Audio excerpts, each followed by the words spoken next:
माघ महात्म्य 23वां अध्याय। लोमश ऋषि कहने लगे कि जिस पिशाच को देवद्युति ने मुक्त किया वह पहले द्रविड़ नगर में चित्र नाम वाला राजा था।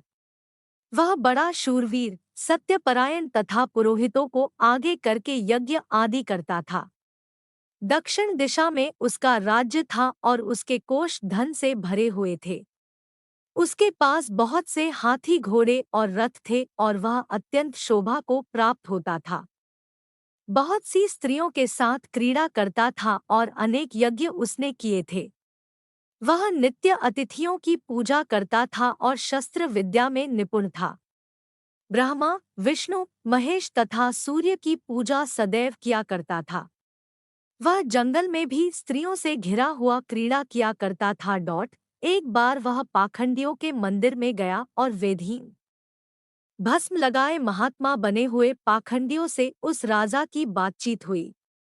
पाखंडियों ने कहा कि हे राजन, शैव धर्म की महिमा सुनो। इस धर्म के प्रभाव से मनुष्य पाप को काटकर मुक्त हो जाता है। सब वर्णों में शैव मत ही मुक्ति देने वाला है।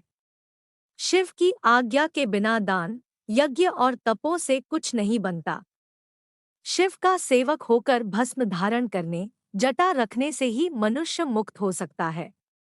जटा धारण करने तथा भस्म लेपन से ही मनुष्य शिव के समान हो जाता है। इसके बराबर कोई पुण्य नहीं है। जटा भस्म धारण किए हुए सभी योगी शिव के सदृश होते हैं। अंध, जड़, नपुंसक तथा मूर्ख सब जटा से ही पहचाने जाते हैं। शूद्र वर्ण के शैव भी पूजनीय है। विश्वामित्र क्षत्रिय होकर तप से ब्राह्मण हो गए, वाल्मीकि चोर होकर उत्तम ब्राह्मण हो गए। अतएव शिव पूजन में किसी बात का विचार नहीं है। तप से ही ब्रह्मत्व प्राप्त होता है, जन्म से नहीं। इस कारण शैव का दर्शन उत्तम है तथा शिव के सिवाय दूसरे देवता का पूजन न करें। शिव तपस्वी को विष्णु का त्याग करना चाहिए। विष्णु की मूर्ति का पूजन नहीं करना चाहिए। विष्णु के दर्शन से शिव का द्रोह उत्पन्न होता है और शिव के द्रोह से रौरवादी नरक मिलते हैं। इसी से भवसागर से पर होने के लिए विष्णु का नाम भी नहीं लेना चाहिए।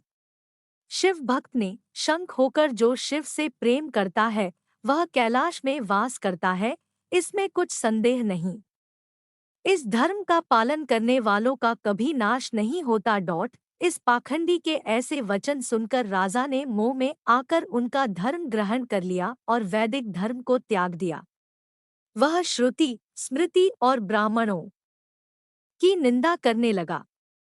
उसने अपने घर के अग्निहोत्र को बुझा दिया और धर्म के कार्य बंद कर दिए। विष्णु की निंदा और वैष्णवों से द्वेष करने लगा और बोला, कहाँ है विष्णु, कहाँ देखा जाना है, कहाँ रहता है, किसने देखा है। और जो लोग नारायण का भजन करते थे उनको दुख देता था। पाखंडियों का मत ग्रहण कर राजा वैदिक धर्म, व्रत, दान और दानियों को नहीं मानता था।